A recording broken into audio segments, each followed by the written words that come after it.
नमस्कार, स्वदेश खबर देख रहे हैं आप। मैं हूं आपके साथ प्रशांत पांडे और बुलेटिन में हम बहुत सारी खबरों पर निगाह डालेंगे। नवरात्रि के रंग भी आपको दिखाएंगे। इसके अलावा कई और अहम खबरों पर नजर होगी, चाहे बाजार हो, राजनीति हो, इन सभी पर हमारी पैनी नजर होगी। लेकिन सबसे पहले बात आज बाजार की। ग्लोबल संकेतों की वजह से आज बाजार में बड़ी गिरावट देखने को मिली। निफ्टी करीब 550 अंक गिरकर 25,300 के नीचे फिसला। बैंक निफ्टी में करीब 1,000 अंकों की भारी गिरावट नजर आई। दिन भर वैसे बाजार में किस तरह की हलचल रही, बता रहे हैं अंश भीलवार। तो बाजार में भारी गिरावट नजर आई। निफ्टी देखे तो ये चौथा सेशन है जब हमें लगातार इसमें बिकवाली नजर आई। साथ ही साथ अगर चार्ट भी देखे तो निफ्टी ने अपने 20 डीएमए के सपोर्ट को तोड़ता हुआ नीचे जाता हुआ नजर आया। अगर हम यहाँ पे देखें तो यहाँ पे टॉप लूजर्स में हमें बीपीसीएल और श्रीराम फाइनेंस जैसे स्टॉक्स नजर आते हैं। जबकि अगर दूसरे ब्रॉड इंडिसेस की बात की जाए तो मिड कैप स्मॉल कैप में भी भारी गिरावट नजर आई। दोनों इंडेक्सेस करीब 2% की गिरावट के साथ बंद होते हुए नजर आए। जबकि अगर सेक्टर इंडेक्सेस की बात की जाए तो सारे ही मेजर सेक्टर इंडेक्सेस हमें लाल निशान में बंद होते हुए नजर आते हैं और Nifty realty top sectoral loser के तौर पे यहाँ पे नजर आता है, जिसका ये चौथा सेशन था लगातार बिकवाली का। साथ ही साथ अगर इंडेक्स के सारे स्टॉक्स देखें तो सबके सब हमें लाल निशान में दिख रहे हैं। इंडेक्स 4% से ज्यादा टूटता हुआ नजर आया। इसके टॉप लूजर्स देखें तो यहाँ पे हमें डीएलएफ, गोदरेज प्रॉपर्टी और शोभा जैसे स्टॉक नजर आते हैं। तो निफ्टी रियल्टी में काफी बेयरिश सेंटिमेंट बन गया है। यहाँ पर दूसरे इंडिसेस की बात की जाए तो निफ्टी एफएमसीजी और निफ्टी बैंक का भी ये चौथा सेशन था लगातार बिकवाली का। तो निफ्टी एनर्जी का ये तीसरा सेशन था बिकवाली का। दूसरे इंडिसेस की बात करें तो Nifty IT, Nifty PSU bank और निफ्टी ऑटो भी भारी गिरावट के साथ बंद हुए। तीनों ही इंडेक्सेस हमें 1% से ज्यादा की गिरावट के साथ बंद होते हुए नजर आए। निफ्टी मेटल की बात की जाए तो निफ्टी मेटल जो कंटिन्यूसली एक स्ट्रॉन्ग पॉजिटिव मोमेंटम दिखा रहा था, 8 सेशन तक लगातार खरीदारी दिख रही थी, वो आज लाल निशान में बंद होता हुआ नजर आया। तो यहाँ पे कहीं ना कहीं थोड़ा इसकी प्रॉफिट बुकिंग होती हुई नजर आती है। तो ओवरऑल देखा जाए तो काफी बेयरिश सेशन रहा है। क्या करेंगे अंश आपका बाजार के तमाम एक्शन को बताने के लिए। लेकिन बाजार में भारी दबाव की आखिर बड़ी वजह क्या है, इसे जानने के लिए चलते हैं मेरे सहयोगी डिम्पी कालरा के पास। जी डिम्पी, बताएं आखिर वो कौन कौन से फैक्टर्स हैं जिनका असर आज बाजार पर नजर आया। आज जो मार्केट के अंदर गिरावट आई है, अक्टूबर सीरीज के अंदर दूसरी तीसरी बार ऐसा हो रहा है जब बाजार के अंदर तेज गिरावट मार्केट के अंदर आ रही है। आज की जो बड़ी वजह है, एक दिन की छुट्टी के बाद जब हम आए तो हमारे पास एफ&ओ के नए रेगुलेशंस आ चुके थे। जब हम छुट्टी के बाद आए तो मार्केट के अंदर इजराइल और ईरान के बीच में जो तनाव है थोड़ा एस्केलेट यानी कि बढ़ते हुए दिखा। इसकी चिंता के कारण आज बाजार थोड़ा सा प्रेशर में आया है और ये दो बड़े कारण रहे हैं कि जो मार्केट बिल्कुल भी एक्सपेक्ट नहीं कर रहा था। ट्यूसडे को जब वो छुट्टी पे गया था तो जब वो थर्सडे वापस आया तो एकदम से स्थिति बदली हुई थी और दोनों ही मैक्रो लेवल्स की चीज़ें हैं और दोनों ही इंडियन मार्केट्स के लिए बहुत इंपॉर्टेंस रखती थी। शुरुआत थोड़ी कमज़ोर हुई, उसके बाद बाज़ार ने एक छोटा सा पुल बैक दिखाया, लेकिन उसके बाद जैसे अपने लोस तोड़े बाज़ार अपने आप को तोड़ता गया, भरभरा के गिरता गया। तो ये आज मार्केट के अंदर ये दो बड़े कारण रहे हैं। पहला, एफ&ओ के अंदर एक और चीज़ अभी नोटिस करने वाली है। देखिए जितने भी फैसले लिए गए हैं ये रिटेलर्स को एफ&ओ से थोड़ा दूर करने के लिए या रेगुलेट करने के लिए किए गए हैं, लेकिन इसका कई बार इम्पैक्ट मैक्रो पोजीशनिंग के हिसाब से या फिर एफआईज को भी के हिसाब से भी कैलकुलेशंस में डालना पड़ेगा। इसलिए आज जब शाम को नंबर आ जाएंगे एफआईज के तो इसकी इंपॉर्टेंस और बढ़ जाएगी और ये देखना होगा कि एफआईज को कैसे ले रहे हैं। आज के फॉल को देखने पे ऐसा लग रहा है कि एफआईज की होल्डिंग थोड़ी कम होएगी मार्केट के अंदर, जो पहले करीब 80% के आसपास है।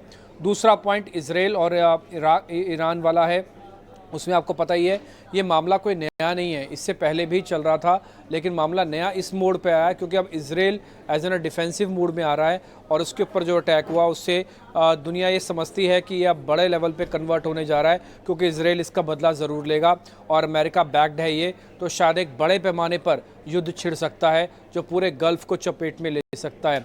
इसकी वजह से बाजार थोड़ा सा साइडवेज या पीछे हट गया है। दूसरी बड़ी वजह है मार्केट के अंदर, वो है आप सेक्टोरल चर्निंग की। देखिए मार्केट के अंदर सेक्टोरल चर्निंग नहीं हुई आज लीडरशिप एब्सेंट थी। दो बड़े शेयर लीडरशिप के तौर पर एल&टी और रिलायंस इंडस्ट्रीज बाकायदा आज डेज लो पे बंद हुए हैं और गिरावट करीब 4% की भी रही है।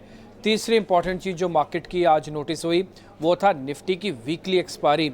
ऑलरेडी हम बैंक निफ्टी को 1 डे बिफोर यानी कि छुट्टी से एक दिन पहले एक्सपायर करके आए हुए थे और इस बार हमने निफ्टी की वीकली एक्सपायरी देखी तो जो पुट्स के प्रीमियम हैं वो आतिशबाजी की तरह एकदम से ऊपर गए और आज परसेंटेज अगर आप देखें तो 3,000% का रिटर्न हमको मार्केट्स में इंडेक्स की ऑप्शंस यानी कि पुट्स के अंदर देखने को मिला। इसके अगेंस्ट में जो कॉल्स थी वो पहले से ही थोड़ी टूटी हुई थी, तो इसलिए राइटिंग 100% होते ही वो सब के सब खत्म हो गई, नील एंड वॉइड हो गई। लेकिन पुट्स ने बहुत ज़बरदस्त आज गेन कमाया और ये 3,000% तक का बना। एक और चीज़ मार्केट के अंदर जो ड्यू थी वो थी हाई लगने के बाद का थोड़ा करेक्शन। देखिए जब हाई लगे तो बहुत सारी चीज़ें हीटअप हो गई थी, पुट कॉल रेशो हीटअप था, एफआईज होल्डिंग हीटअप थी, सेक्टोरल चर्निंग हीटअप हो चुकी थी, तो सारी चीज़ हीटअप थी। तो थोड़ा थोड़ा कूल डाउन मार्केट के अंदर होना ही था और ये दोनों ट्रिगर्स के साथ जुड़ के थोड़ा कूल डाउन एक्सटेंडेड हुआ है। यानी कि पिछले हफ्ते भी हमने बाजार के अंदर हल्की करेक्शन देखी थी और अब धीरे धीरे करके थोड़ी और करेक्शन हम देख रहे हैं इसी अक्टूबर सीरीज़ की। तो देखते हैं अभी बाजार कहाँ पे बॉटम ढूंढता है। अभी बॉटम ढूंढने के लिए रश नहीं करना चाहिए, ज़्यादातर एक्सपर्ट्स ये कह रहे हैं कि थोड़ा सेटल डाउन हो जाए, उसके बाद आपको अच्छे 1000 मौके मिल सकते हैं, बेहतर मौके भी मिल सकते हैं। तो ये मार्केट का मोटा मोटी आज का लेखा जोखा था। बिल्कुल, तो ये पूरी चीजें आपने समझी, आखिर क्या वो फैक्टर से। शुक्रिया करेंगे डिम्पी आपका। अब बढ़ते हैं अपने खास सेगमेंट 5 का पंच की तरफ, जहां मेरे सहयोगी जिनय नागर आपको बताएंगे कि आखिर किन शेयरों और सेक्टर्स ने लगाया मार्केट में एक्शन भरा पंच। जी जिनय। जी, तो पहले स्टॉक की बात करेंगे। ऑर्डर विन के चलते आईटीडी सीमेंटेशन फोकस में दिखा, काफ़ी बड़ी तेज़ी देखने मिली। कंपनी ने ऑल टाइम हाई स्तर भी छुआ। कंपनी को कई ऑर्डर मिले हैं। टोटल कुल ऑर्डर वैल्यू की बात करेंगे तो 1940 करोड़ देखने मिल रहा है। उसी के साथ अशोका बिल्डकॉन एक और स्टॉक फोकस में रहा ऑर्डर विन के चलते। कंपनी को 3 बड़े प्रोजेक्ट्स के लिए एलओए मिला है MMRDA के द्वारा और टोटल ऑर्डर की वर्थ की बात करें तो वो निकल कर आ रही है 1740 करोड़ रुपए। आगे चल के हम बात करेंगे डाबर के हिसाब से। Q2 के परफॉर्मेंस में काफ़ी वीक कमेंट्री नज़र आ रही है कंपनी के द्वारा। कंपनी ने कहा है कि वो एक मिड सिंगल डिजिट डिक्लाइन देखते हैं अपने रेवेन्यूज़ में और ये मेनली इंडिया बिजनेस से ड्रिवन होगा ये डिक्लाइन। इसी के साथ जो लोअर सेल्स है वो प्रॉफिटेबिलिटी को भी इम्पैक्ट करते हुए नज़र आएगी। इसी के चलते आज हमें स्टॉक में काफ़ी प्रेशर नज़र आया। तीसरी स्टॉक जो फोकस में रहेगा वो होगा Titagarh rail systems. Railways, Indian Railways को इन्होंने एक प्रस्ताव दिया था। जो टोटल ऑर्डर थे वैगन के कुल 7,800 करोड़ के इन्हें एक ऑर्डर मिला 2022 में। उसमें से इन्होंने करीब 3,090 BCNA वैगन्स जो कि फ्रेट वैगन्स होते हैं उनको शॉर्टकट करने का ऑर्डर परमिशन लिया था इंडियन रेलवे से। इंडियन रेलवेज़ ने मंजूरी दिया और अभी ये जो नया रिवाइज्ड ऑर्डर निकल कर आ रहा है वो है 7,100 करोड़ का। इसी के साथ चौथा स्टॉक जो फोकस में दिखा वो होगा JSW स्टील। कंपनी में आज हमें तेज़ी देखने मिली क्योंकि नोमुरा ने इनिशिएट किया है, बाय कॉल का रेटिंग दिया, उनका जो टारगेट प्राइस है वो दिया है 1220 रुपीज़। लास्टली इन्वेस्टेक की रिपोर्ट आई थी एंजल वन पे। आज हमें मार्केट शुरुआत से ही काफ़ी अच्छी बाइंग देखने मिली है ये स्टॉक पर। करीब 5% के ऊपर का हमें रनअप देखने मिला था इंट्राडे बेसिस पर। कंपनी ने इन्वेस्टेक ने मेंटेन किया अपना बाइंग रेटिंग और टारगेट प्राइस जो है 2,500 से बढ़ाकर अब कर दिया है 3,000 रुपये। उनका मानना है कि कंपनी का जो FO रेगुलेशंस था वो डिक्लाइन होने वाला था 25% से अभी इनकी एक्सपेक्टेशन है और जो पहले एक्सपेक्टेशन थी ये 30% की थी। उसी के साथ इन्होंने FY26 का पैट का एस्टिमेशन भी 7% से बढ़ाया है और ये मेनली ड्रिवन है। एंजल वन ने अभी पिछले दिनों में अपने ब्रोकरेज चार्जेस को इंक्रीज़ किया था। उसी के चलते रेगुलेटरी इम्पैक्ट अभी हमें कम इस पे नज़र आते हुए दिखेगा। इसी के साथ इन्वेस्टेक का मानना है कि कंपनी के पास ओवरऑल रेवेन्यू को इंक्रीज़ करने के लिए कई लीवर्स मौजूद है। शुक्रिया करेंगे जिन्हें आपका इस अहम जानकारी के लिए 5 का पंच बताने के लिए। बढ़ते आगे। ईरान इजराइल तनाव का असर आज कई सेक्टर की कंपनियों पर दिखा। डिटेल्स के साथ मेरे सहयोगी विश्व मोहन जुड़ चुके हैं। जी विश्व मोहन, बताएं। देखिए, अगर आप सीधे अगर एडिबल क्रूड ऑयल की अगर बात करें तो यहाँ पर ईरान करीब ग्लोबल क्रूड ऑयल प्रोडक्शन का 3.25% हिस्सेदार है और भारत काफ़ी हद तक वहाँ से इंपोर्ट भी करता है। हालांकि यूएस की पाबंदियों के बाद भी भारत ने क्रूड ऑयल इंपोर्ट के लिए इस तरह की छूट ले रखी है, तो एक बड़ा पार्टनर है ईरान। साथ ही अगर आप बासमती एक्सपोर्ट के लिए ईरान भारत के लिए एक बड़ा मार्केट है। ईरान करीब 20 से 25% वहाँ पर एक्सपोर्ट भारत की तरफ से किया जाता है। इजराइल की अगर यहाँ पर बात करें तो इजराइल में देश की 14 लिस्टेड कंपनियाँ वहाँ पर या तो डायरेक्ट उनका इन्वेस्टमेंट है या किसी स्टार्टअप्स के जरिए वहाँ की इजराइल की लोकल कंपनीज़ के जरिए उनका इन्वेस्टमेंट है, जिसमें अदानी पोर्ट्स, जो वहाँ का पोर्ट ओन करता है। इसके अलावा जो बड़ी फार्मा कंपनियाँ, सन फार्मा हो, ल्यूपिन हो, वहाँ पर उनकी हिस्सेदारी है। सन फार्मा की टैरो फार्मा में हिस्सेदारी है जो इनका इजराइल में कारोबार है। इसके अलावा टेवा फार्मा के जरिए ल्यूपिन की भागीदारी वहाँ पर है। इसके अलावा डॉक्टर रेडीज़ का एक्सपोजर इजराइल में है। इसके अलावा कुछ और कंपनीज़ है जिसका एक्सपोजर काफ़ी ज़्यादा है, जिसमें टाइटन के स्टोर्स वहाँ पर है। स्टेट बैंक ऑफ इंडिया के इजराइल में ब्रांचेज हैं। इसके साथ ही रिलायंस इंडस्ट्रीज़ का भी स्टार्टअप्स के जरिए वहाँ पर इन्वेस्टमेंट। तो कई सारी ऐसी कंपनीज़ है जहाँ पर डायरेक्टली या इनडायरेक्टली उनका एक्सपोजर इजराइल में है। और अगर ओवरऑल सप्लाई की बात करें, क्रूड ऑयल सप्लाई भारत के लिए काफ़ी महत्वपूर्ण है। करीब 80% हमारी निर्भरता पेट्रोलियम प्रोडक्ट्स के लिए इंपोर्ट पर निर्भरता है। ऐसे में अगर सप्लाई में किसी भी तरह की दिक्कत आती है या दाम ऊपर बढ़ते हैं तो हमारी इकॉनमी पर बड़ा असर होगा, क्योंकि 3.25% global crude oil production Iran से आता है। अगर वहाँ से सप्लाई कम होती है तो सीधा सीधा असर भाव पर देखने वाला है। साथ ही स्टेट ऑफ हॉर्मुज का जो एरिया है, जो रूट है, सप्लाई का रूट है क्रूड ऑयल का, वो दुनिया की 1/3 यानी 1/3 जो सप्लाई होती है उसी रूट के जरिए होती है। तो डेफिनेटली अगर इजराइल की तरफ से अगर कुछ बड़ा रिस्पांस आता है, बड़े अटैक होते हैं ईरान पर, डेफिनेटली एक बड़ा असर हो सकता है। कुल मिलाकर कहें तो कंपनीज़ के साथ साथ अपनी इकॉनमी के लिहाज से काफ़ी एक महत्वपूर्ण खबर है, क्योंकि क्रूड के दाम अगर यहाँ पे बढ़ते हैं तो चाहे वो सबसे पहले वायर मार्केटिंग कंपनियों के मार्जिन पर असर होता है। इसके अलावा tyre companies, paint companies, chemical companies, glass companies हैं, उनका भी रॉ मटेरियल 40 से 50% तक क्रूड के डेरिवेटिव प्रोडक्ट्स का है। तो ये चीज़ें चिंताजनक है, देखते कैसे फोल्ड आउट होती है। हालांकि एक्सपोर्ट, जितने भी एक्सपोर्ट्स हैं, उनका यही कहना है कि वहाँ के ऑयल के फैसिलिटी पे इजराइल की तरफ से अटैक होने की संभावनाएं कम है, लेकिन देखते हैं आगे किस तरह से चीज़ें बदलती हैं। शुक्रिया करेंगे विश्व मोहन आपका इस अहम जानकारी के लिए। इधर रियल्टी शेयरों में आज जोरदार गिरावट देखने को मिली। रियल्टी इंडेक्स आज काफ़ी दबाव में रहा। इसकी वजह क्या रही, शरद ने इसके बारे में थोड़ी देर पहले रिपोर्ट रखी, जरा वो रिपोर्ट सुन लेते हैं। बिल्कुल भारी गिरावट जो है निफ्टी रियल्टी इंडेक्स में हमें देखने मिला। 3% का गिरावट जो इंट्राडे बेसिस पे आया है, और देखा जाए तो ये सबसे बड़ा फॉल है अगस्त 5 से लास्ट टाइम जो आंकड़े आए थे उसके हिसाब से। अभी 2024 के अगर हाई लेवल से बात करें तो निफ्टी रियल्टी इंडेक्स में लगभग 8% का करेक्शन भी देखने मिला है। अब जो है इन्वेस्टर की आज सुबह जो है रिपोर्ट आई थी, यहाँ पे उन्होंने कहा जो पहले 2 महीने Q2 FY25 के आंकड़े, वहाँ पे डिमांड कूल ऑफ देखने मिली है। कुछ अनसर्टेनिटीज आ रहे कैपिटल गेन्स के टैक्सेशन ट्रीटमेंट में। इसके अलावा जो स्लो डाउन हो रही है प्री सेल्स में, इसका 2 कारण है। एक जो लॉन्चेस के प्राइस हैं और जो अब्जॉर्प्शन हो रहे हैं, जो प्राइसेस पे किए जा रहे हैं, उनमें डाइवर्जेंस देखने मिल रहा है। उसमें आप कह सकते हैं जो डाइवर्जेंस है लगभग 15 से लेके 20% तक का डाइवर्जेंस देखने मिल रहा है। इसके कारण क्या हो रहा है, स्पेशली चेन्नई ले लीजिए, मुंबई, बैंगलोर, इन मार्केट्स में जो है थोड़ी स्पेकुलेशन देखने मिल रही है। तो इसके कारण प्री सेल्स का भी इम्पैक्ट पड़ रहा है। रियल्टी शेयर्स की बात करें, जो एब्सोल्यूट लेवल ऑफ इन्वेंट्री है उसमें जो है गिरावट नहीं देखनी ज़्यादा मिली है, उतना ज़्यादा डिक्लाइन नहीं हुआ है। परसेंटेज बेसिस में थोड़ा डिक्लाइन हुआ है लॉन्ग टर्म बेसिस पे, लेकिन अगर एब्सोल्यूट बेसिस पे बोले तो यहाँ पे नहीं देखने मिला है गिरावट। एंड ऑफकोर्स जो स्पेकुलेशन है अभी भी बरकरार है। कुछ डेटा भी आ रही है कि एनसीआर रीजन में तो लग रहा है नेगेटिव प्री सेल्स भी आ सकता है। और यहाँ पे देखें तो इन्वेस्टेक की जो है प्री सेल्स के अनुमान के हिसाब से गोदरेज प्रॉपर्टीज़ ने बढ़िया किया है, 48% का ग्रोथ का अनुमान है। वही मैक्रोटेक डेवलपर्स, ओबराय रियल्टी और कीस्टोन की बात करें तो यहाँ पे जो है थोड़ी सी नेगेटिव फ्लो या बहुत फ्लैटिश ग्रोथ देखने मिल रही है।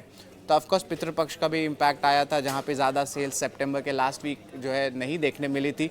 तो वो इम्पैक्ट के कारण आपके प्री सेल्स में जो है थोड़े हल्के नंबर्स आ सकते हैं, स्पेशली एनसीआर रीजन को लेके भी।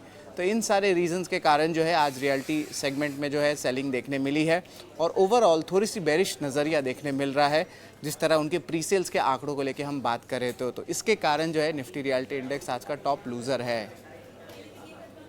चलिए, तो ये थी रिसर्च शरद की जो आपके सामने उन्होंने रखी। बढ़ते हैं आगे। हेल्थ इंश्योरेंस में ग्रोथ की बेहतर संभावनाओं को देखते हुए LIC एक हेल्थ इंश्योरेंस कंपनी में हिस्सेदारी खरीदने की योजना बना रही है। पूरी खबर क्या है, बता रहे हैं अनुराग शाह। अगस्त के महीने के अंदर LIC के मैनेजमेंट ने कहा था कि वो मौजूदा वित्त वर्ष के अंदर एक स्टैंडअलोन हेल्थ इंश्योरेंस कंपनी को खरीदना चाहते हैं और उस पर तेजी से आगे बढ़ रहे हैं। हमारे सूत्रों से मिली जानकारी के मुताबिक जो LIC कंपनी में हिस्सा खरीदेगा वो कंट्रोलिंग स्टेक नहीं होगा, जबकि वो स्टेक जो होगा वो 50% से कम का हिस्सा होगा, जिसमें LIC की बोर्ड में भागीदारी होगी लेकिन मेजॉरिटी जो है बोर्ड में नहीं होगी। जिस तरह से सरकार भी जो है इंश्योरेंस एक्ट में बदलाव करने जा रही है और कंपोजिट लाइसेंस के नियम लागू करने जा रही है, लेकिन LIC जो है वो कंपोजिट लाइसेंस के लिए अप्लाई नहीं करेगा। LIC को कंपोजिट लाइसेंस नहीं चाहिए और बिना कंपोजिट लाइसेंस के भी वो हेल्थ इंश्योरेंस स्पेस में stand alone health insurance company में हिस्सा खरीद कर उतरेगा। जिस तरह से हेल्थ इंश्योरेंस कारोबार जो है भारत में तेजी से बढ़ रहा है, कोविड के बाद देखा है कि लोगों में जागरूकता आई है हेल्थ इंश्योरेंस को लेकर, और जो कुल नॉन लाइफ इंश्योरेंस इंडस्ट्री है उसका 40% जो हिस्सा है वो हेल्थ इंश्योरेंस कारोबार से आता है। तो इसलिए हेल्थ इंश्योरेंस कंपनी के अंदर LIC स्टेक खरीदना चाहता है और कंपनी का लक्ष्य है कि इस साल के अंदर इस डील को पूरा कर दिया जाए। शुक्रिया करेंगे अनुराग आपका इस अहम जानकारी के लिए। बहरहाल यहां रुकेंगे एक छोटे से ब्रेक के लिए, फौरन हाजिर होते हैं।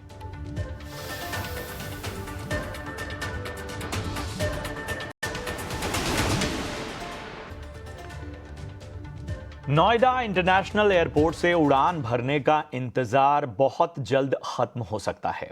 कब से शुरू होंगी सेवाएं, इस पर पूरी जानकारी दे रहे हैं मेरे सहयोगी समीर दीक्षित। आखिर कब से नोएडा इंटरनेशनल एयरपोर्ट या फिर जेवर एयरपोर्ट से फ्लाइट सेवा शुरू हो पाएगी, इस बड़े सवाल का जवाब आखिरकार तलाश लिया गया है। सूत्रों की माने तो 17 अप्रैल 2025 ये वो तारीख है जब नोएडा इंटरनेशनल एयरपोर्ट से फ्लाइट ऑपरेशंस की शुरुआत होगी। सूत्रों की माने तो इंडिगो और आकाशा एयर वो दो एयरलाइन हैं जो कि इस एयरपोर्ट से पहले अपनी फ्लाइट सर्विसेज की शुरुआत करेंगी। हालांकि 3 एयरलाइंस ने MOU साइन किया हुआ है, इसमें इंडिगो, आकाशा और एयर इंडिया शामिल है, जिन्होंने नोएडा इंटरनेशनल एयरपोर्ट के साथ में MOU साइन किया है फ्लाइट ऑपरेशन को लेकर के। लेकिन शुरुआती दौर में इंडिगो और आकाशा और फिर एयर इंडिया भी इसमें ज्वाइन करेगी। 17 अप्रैल से फ्लाइट सेवा शुरू होगी, जिसमें डोमेस्टिक फ्लाइट ऑपरेट की जाएंगी और फिर ये एक्सपैंड होगी, इंटरनेशनल और कार्गो फ्लाइट भी इसमें शामिल होगी। लेकिन इस दिशा में यानी कि इस डेट को हासिल करने की दिशा में टाइमलाइन जो तय किया गया है उसके मुताबिक जो कैलिब्रेशन फ्लाइट है एयरपोर्ट पर वो अक्टूबर के शुरुआती 10 से 15 दिनों में होगी और कैलिब्रेशन फ्लाइट के बाद में वैलिडेशन फ्लाइट यानी कि फाइनल टेस्ट फ्लाइट वो इसी साल दिसंबर में होगी। एयरपोर्ट अथॉरिटी ऑफ इंडिया के निगरानी में वो वैलिडेशन फ्लाइट होगी और उसके बाद में एयरपोर्ट ऑपरेटर एरोड्रोम लाइसेंस के लिए संबंधित अधिकारियों को अप्लाई करेगा और ये मिलने के बाद में माना जा रहा है कि अप्रैल 2025 में नोएडा इंटरनेशनल एयरपोर्ट से फ्लाइट सेवा की शुरुआत हो जाएगी। ये एयरपोर्ट अपने आप में न सिर्फ इंडियन एविएशन सेक्टर की ग्रोथ के लिए काफी मायने रखता है, बल्कि उत्तर प्रदेश की आर्थिक गतिविधियों में भी इसको काफी अहम एक पड़ाव के रूप में देखा जा रहा है। जो पूरा एयरपोर्ट है इसको काशी की थीम पर सजाया गया है, बनाया गया है। यहाँ तक कि जो एंट्री होगी वो काशी के जो मशहूर घाट हैं उनको प्रतिबिंबित करेगी, उसको झलकाएगी और ये एयरपोर्ट अब बहुत जल्द ही फाइनलाइज हो चुका है, यानी कि ऑपरेशनलाइज डायरेक्शन में अपने अंतिम दौर में है। और ये तारीख सूत्रों के माने तो अप्रैल 17, 2025 वो तारीख है जब यहाँ से फ्लाइट सेवा की शुरुआत हो जाएगी। चलिए बढ़ते हैं अगली खबर की ओर। देश में इंश्योरेंस की पहुंच बढ़ाने और ज्यादा से ज्यादा लोगों तक इसका फायदा पहुंचाने के लिए बीमा सुगम जल्द लॉन्च होगा। इरडा डिस्ट्रीब्यूशन के सदस्य सत्यजीत त्रिपाठी ने हमसे खास बातचीत में कहा कि प्लेटफॉर्म से पॉलिसी खरीदने और क्लेम सेटलमेंट में इससे आसानी होगी, साथ ही कंपनियों को प्रीमियम और प्राइसिंग तय करने की आजादी भी होगी। बीमा सुगम जो प्लेटफॉर्म है वो निकट भविष्य में हकीकत होगा और उससे इंश्योरेंस करने का जो तरीका है देश में वो पूरी तरह से बदल जाएगा। तो इसकी सर क्या टाइमलाइन होगी और इसमें टेक्नोलॉजी कितना बड़ा रोल प्ले करेगी? मेरा ये अंदेशा है कि बीमा सुगम खूब शीघ्र कार्य में दिखने को आएगा और क्योंकि ये पूरी तरह से टेक्नोलॉजी बेस्ड है, इसकी बैक एंड टेस्टिंग बहुत जरूरी है और उसमें कोई लूप होल रहना नहीं चाहिए। और हमें ये सोच है कि बीमा सुगम खूब जल्दी कार्यान्वित होगा और देश के सारे आदिवासी particularly in the tier 1, tier 2 cities और गांव में इसकी बेनिफिट ले पाएंगे। सर और सर बीमा सुगम के अलावा जो बीमा ट्रिनिटी भी है उस पे IRDA कितना तेजी से आगे बढ़ रहा है, बीमा सुगम और बीमा वाहक और बीमा विस्तार? इसमें तेजी से बढ़ने का मतलब ये रहा है कि हमने इसके बारे में जो इकोसिस्टम में जितने प्लेयर हैं उनको अवेयर किया है। बढ़ते हैं आगे। तेलंगाना की मंत्री कोंडा सुरेखा ने एक्ट्रेस समंथा रुथ प्रभु और एक्टर नाग चैतन्या पर दिए उनके तलाक के बयान के लिए माफी मांगी है। कोंडा सुरेखा ने समंथा और नाग चैतन्या के तलाक की वजह बीआरएस नेता केटी रामाराव यानी केटीआर को बताया था, जहां उन्होंने ब्लैकमेलिंग, फोन टैपिंग जैसे गंभीर आरोप लगाए थे। उनके इस बयान पर खूब बवाल मचा। नाग चैतन्या के पिता और एक्टर नागार्जुन से लेकर जूनियर एनटीआर, अल्लू अर्जुन, खुद समंथा और तमाम सेलेब्स ने कोंडा सुरेखा की कड़ी आलोचना की। इस विवाद के बाद अब कोंडा सुरेखा ने अपने बयान को वापस लेने की बात कही है। उन्होंने बाकायदा सोशल मीडिया पर एक माफीनामा लिखा है, समंथा से माफी मांगना है और कहा है कि उनका उद्देश्य उनकी भावना को ठेस पहुंचाना नहीं था। बता दें कि एक समय पर साउथ के पॉपुलर कपल रहे समंथा और नाग चैतन्य ने साल 2017 में लव मैरिज की थी। 2021 में ये दोनों अलग हो गए थे।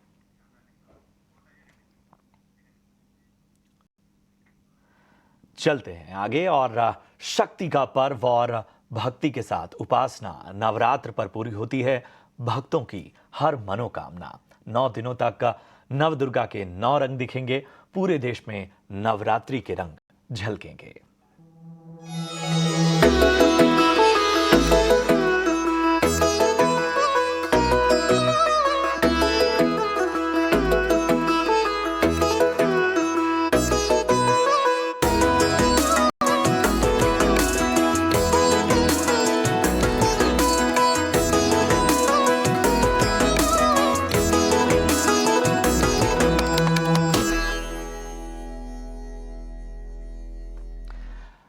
आप सभी को नवरात्रि की ढेर सारी शुभकामनाएं और आज से शुभ शुरुआत नवरात्रि की हो चुकी है। देवी के 9 रूपों की आराधना का ये पर्व 9 दिनों तक चलेगा। नवरात्रि के मौके पर देश के शक्ति पीठों समेत शहर गांव के मंदिरों में माता की भक्ति के रंग नजर आ रहे हैं। फिर चाहे दिल्ली का झंडेवालान और छतरपुर मंदिर हो या असम में कामाख्या का सिद्धपीठ, हर जगह भक्तों का हुजूम नजर आ रहा है। मंदिरों को विशेष रूप से सजाया गया है। सुबह से ही मंदिरों में माता की पूजा अर्चना और आरती हो रही है। हम आपको देश के अलग अलग शहरों से नवरात्रि के रंग चलिए दिखाते हैं।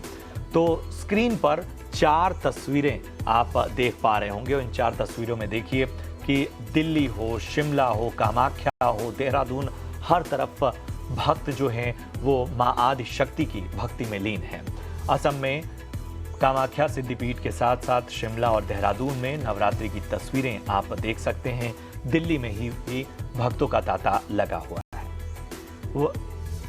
वहीं उत्तर प्रदेश के 2 शहरों वाराणसी और अयोध्या में भी नवरात्रि के रंग आप देख सकते हैं। ये वाराणसी की तस्वीरें आप अपने टेलीविजन स्क्रीन पर देख रहे हैं। अब आपको दिखाते हैं राजस्थान की राजधानी जयपुर की तस्वीरें। ये जयपुर के मंदिरों की तस्वीरें हैं जहां पर विधि विधान के साथ मां शक्ति की पूजा अर्चना करने मंदिरों में लोग उमड़े।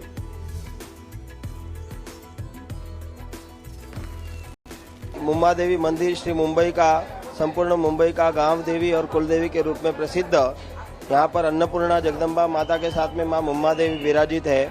संपूर्ण मुंबई की सभी प्रकार की प्राकृतिक सुरक्षा मां मुम्बा देवी करती आई है और यहाँ पर आज के दिन आश्विन नवरात्रि का बहुत बड़ा महोत्सव मनाया जाता है। बड़ी गर्व की बात है कि आज माता का दर्शन करने के लिए दिल्ली से मैं यहाँ पर आया हूँ और बड़ी खुशी की बात है। आज पहला नवरात्र है, इसलिए माँ को नमन। बहुत अच्छा लग रहा है। बहुत ही अच्छा लग रहा है। बहुत दिन से प्लान किया था, अभी आ पाए हैं हम लोग। आज पहला नवरात्र इसलिए कलकत्ता से आए हैं माँ के दर्शन करने के लिए। भीड़ तो बहुत है, दर्शन में कितना टाइम लगेगा, हम भी पहली बार आए हैं। तो हर तरफ नवरात्रि के रंग और श्रद्धा में डूबे भक्तगण। बहरहाल इसी के साथ इस बुलेटिन में इतना ही। दीजिए इजाजत। आप देखते रहिए ET Now स्वदेश। नमस्कार।